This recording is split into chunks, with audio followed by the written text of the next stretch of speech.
অধিবেশন চলি আছে আৰু আজি মুকলি সভা ছাত্ৰ সন্থা বড়ো জনগোষ্ঠীৰ বেকবোন হয় আৰু আজি নিখিল বড়ো ছাত্ৰ সন্থাৰ কাৰণে বড়ো জনগোষ্ঠী ইমান আগুৱাই যাবলৈ সক্ষম হৈছে।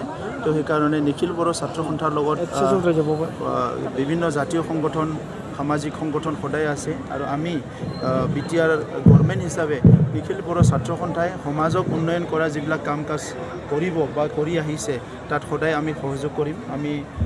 আমি বিচাৰোঁ কি এই অঞ্চলটো অকল নিখিল বড়ো ছাত্ৰ সন্থাই নহয়, বিভিন্ন জাতি জনগোষ্ঠীৰ যিমান ছাত্ৰ সংগঠন আছে যিসকলে আজি নিজৰ নিজৰ জনগোষ্ঠীটো আগুৱাই নিয়াৰ কাৰণে কাম কৰি আছে, তেখেতসকলক আমি সকলো দিশৰ পৰা সহায় কৰিবলৈ আমি সাজু আছোঁ।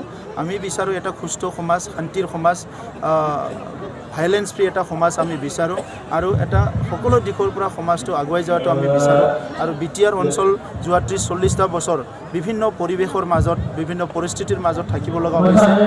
আজি আমি বিচাৰিছোঁ কি এনেকুৱা পৰিস্থিতি আমাৰ মাজত যিহেতু নাই, সকলো দিশৰ পৰা উন্নয়নটো ক্ষিপ্ৰতাৰে হ'ব লাগে, সেইটো আমি বিচাৰিছোঁ। আৰু সেইকাৰণে আমি জাতীয় সংগঠন ছাত্ৰ সংগঠন সকলোকে লগত লৈ বা একেলগে আমি আগবাঢ়ি যোৱাটো বিচাৰিছোঁ। তো সেইকাৰণে নিখিল বড়ো ছাত্ৰ সন্থা দীৰ্ঘজীৱী হওক, সদায় ৰাইজৰ কাৰণে যিবিলাক এজেণ্ডা লৈছে কাম কৰিবলৈ সক্ষম হওক, সফল হওক, সেইটোৱে আমি বিচাৰোঁ। দাদা, এই যিটো অসম বিধানসভা নিৰ্বাচনৰ সমাগত যিটো আঞ্চলিক দলৰ ৰাজনীতিৰ তেওঁলোকে সাজু হৈছে, যে আঞ্চলিক দলৰ মানে চৰকাৰ হওক পৰৱৰ্তী আপুনি ৰাজনৈতিক ৰাষ্ট্ৰীয় ৰাজনৈতিক দলৰ সৈতে আছে মিত্ৰজোঁট, কি ক'ব? এইটো চইচ হয়, এইটো চবৰে নিজৰ নিজৰ চইচ।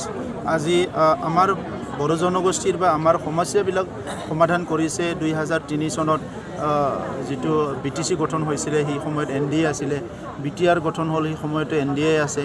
তো আজি আমাৰ এটা চিন্তা এটা আহিছে কি আমি কামটো লোকেলি কৰিম, আমি অঞ্চলতে কৰিম, কিন্তু আজি যিটো আমাৰ কাম কাজবিলাক ৰাষ্ট্ৰীয়ভাৱে কিছুমান কাম আমাৰ আছে আৰু সেই কামবিলাক নিয়াৰিকৈ হোৱাৰ কাৰণে আমাৰ পলিটিকেল ভাৱধাৰা চিন্তাধাৰাবিলাক আমি সঠিকভাৱে ল'ব লাগিব।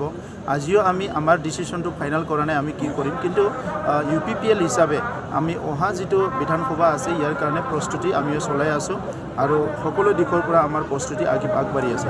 বৰ্তমান যিটো বিটিআৰ চুক্তি স্বাক্ষৰকাৰী এগৰাকী তেওঁ কাৰাবন্দী হৈ আছে, যিটো 24 তাৰিখ ইয়াৰ কাৰণে আমি গৃহমন্ত্ৰীক লগ কৰি কৈছোঁ কি তেখেতক মুকলি কৰিব লাগে আৰু তেখেতসকলে নহয়, তেখেতৰ লগত আৰু বহুত সতীৰ্থ আছে, তেখেতসকলক মুকলি কৰিব লাগে। অহা 24 তাৰিখত গৃহমন্ত্ৰী ডাঙৰীয়া আহিব আৰু আমি আপিল কৰিম। আৰু ইয়াৰ লগতে এটা ডেভেলপমেণ্ট আছে, আইনগতভাৱে যিবিলাক কেছ উইথড্ৰ কৰিব পাৰে বা সমাধান কৰিব পাৰে, সেইটো কৰিবৰ কাৰণে অসম চৰকাৰে ইতিমধ্যে মাননীয় হাইকোৰ্টত এটা আবেদন পঠাইছে। সেইটো হ'ল 4খন স্পেচিয়েল কোৰ্ট বনাব লাগে আৰু সেইটো অলৰেডি চৰকাৰে এই প্ৰপ'জেলটো পঠাইছে। মই আশা কৰোঁ সেইটো অতি শীঘ্ৰে হ'ব আৰু তেতিয়া কেছবিলাক নিষ্পত্তি হ'ব, যুৱকসকল বিভিন্ন এমপ্লয়মেণ্ট পাবলৈ সক্ষম হ'ব। আৰু যোৱাকালি যিটো ৰিহেবিলিটেশ্যন আৰম্ভ হৈছে, তো সেইটোৰ কাৰণে মই চৰকাৰক ধন্যবাদ জনাইছোঁ আৰু বাকীখিনি ৰিহেবিলিটেশ্যন কামো অতি শীঘ্ৰে কৰিবলৈ আহ্বান কৰিছোঁ।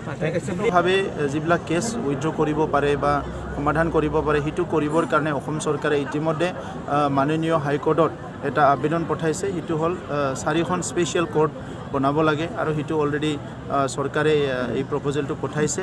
মই আশা কৰোঁ সেইটো অতি শীঘ্ৰে হ'ব আৰু তেতিয়া কেছবিলাক নিষ্পত্তি হ'ব, যুৱকসকল বিভিন্ন এমপ্লয়মেণ্ট পাবলৈ সক্ষম হ'ব। আৰু যোৱাকালি যিটো ৰিহেবিলিটেশ্যন আৰম্ভ হৈছে, তো সেইটোৰ কাৰণে মই চৰকাৰক ধন্যবাদ জনাইছোঁ আৰু বাকীখিনি ৰিহেবিলিটেশ্যন কামো অতি শীঘ্ৰে কৰিবলৈ আহ্বান কৰিছোঁ। ইয়াৰ কাৰণে সময় আছে, কম আপোনালোকক।